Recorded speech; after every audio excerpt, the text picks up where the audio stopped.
Many thanks for joining us on the Value Chain TV News Update. I am S.A. Ufoma with the news.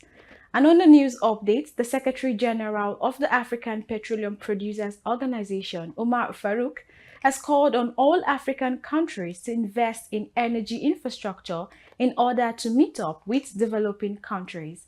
Farouk, who was speaking at the ongoing African Energy Week in Cape Town, South Africa, added that for nearly 100 years, Africa has focused only on production of oil and gas for exports without developing national, regional, or continental energy infrastructure, which would have created home group markets for our energy.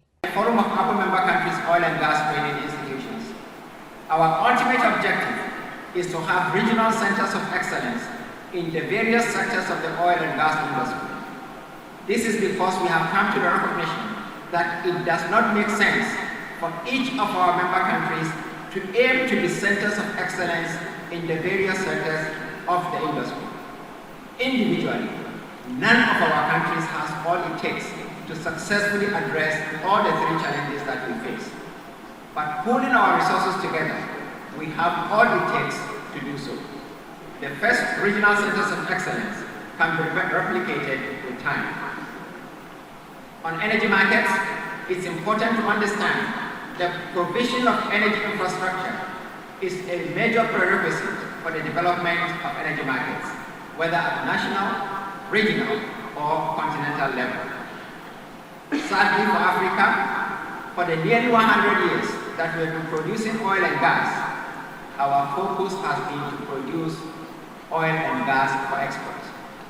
Hence, we never developed national, regional, or continental energy infrastructure which would have created homegrown market for our energy. Instead, we were made to erroneously believe that our people are too poor to buy energy. So we produce energy for those who can afford it, while we abandon our own people to wallow in energy poverty.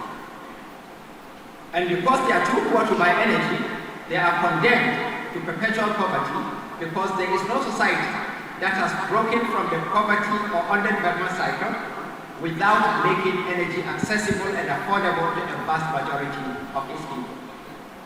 The other possible reason is that having gotten used to receiving dollars from oil and gas exports, with which we satisfy the conspicuous lifestyles of our elites, we have found it difficult to prioritize energy access to a vast majority of our people over other peoples.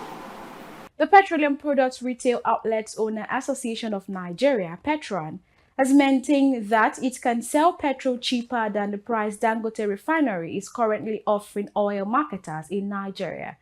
Dangote had accused PETROL of planning to make Nigeria a dumping ground for substandard products, stressing that any organization that imports fuel lower than it's currently being sold was selling low-quality products. However, in a statement issued by the National Public Relations Officer of the organization, Dr. Joseph Obele, the petrol retailers said that they have successfully incorporated a strategic business unit for that purpose. The statement noted that Petrolan has concluded plans with a foreign refinery to import the best quality of premium motor spirit and then sell far lesser than the present selling rate of PMS in Nigeria. Away from that now, images of detained minors circulated online last week, causing public outrage and drawing criticism of the Tinubu administration. The children were among those arrested and arraigned at the Abuja division of the Federal High Court, accused of participating in the nationwide End Bad Governance protest that took place in August. The detained minors, along with other suspects, are facing several charges, including treason.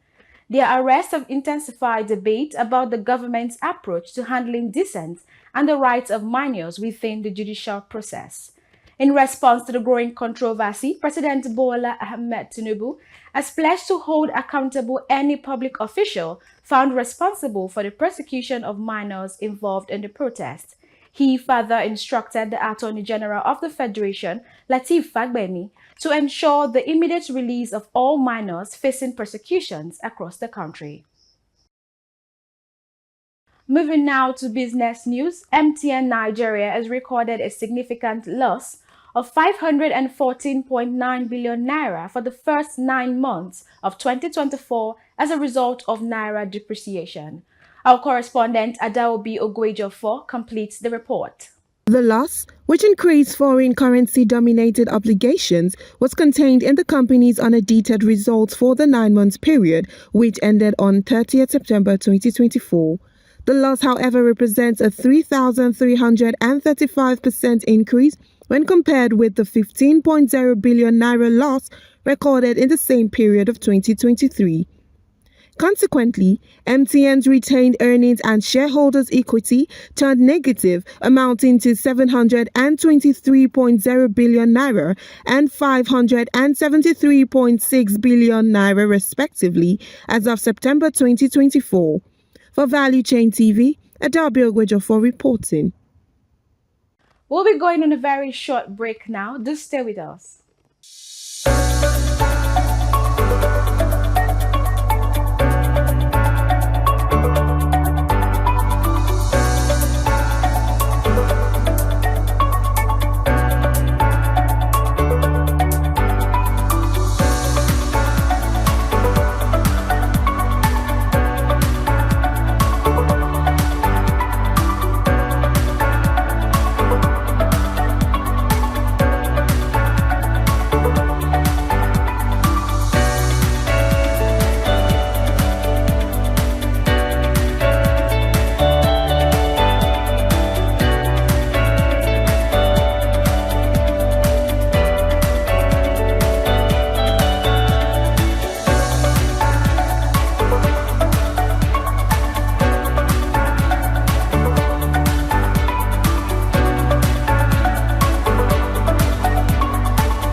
Welcome back, and this is still the Value Chain News Update. And now on the international scene, a former cyber criminal turned cybersecurity consultant, Brett Johnson, has voiced doubts regarding the possibility of a straightforward release for Nigerian internet fraudster and social media sensation Ramon Abbas, widely recognized as Hush Puppy.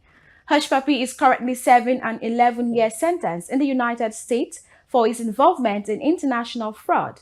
However, in recent chats with journalists, Johnson, who was once listed among the FBI's most wanted individuals, noted that while he was afforded a second chance following his criminal past, Hush Puppy may face significant challenges in accessing similar opportunities due to prevailing systemic inequalities. And finally, now on sports, the head coach of the Flying Eagles, Aliyu Zuberu, has announced his willingness to give foreign-based players the chance to play for the team. This is coming after Nigeria claimed the title at the WAFU B Under-20 Championship in Lomé, Togo. Aliyu Zuberu stated that he is willing to give players playing their trade outside the country the opportunity to be part of the squad for the Under-20 AFCON, which will be hosted by South Africa early next year. And that's it on the Value Chain TV News Update. I am S.A. Ufoma. And do out to follow us on all social media platforms. And don't forget to subscribe to our YouTube channel for more news updates. Bye for now.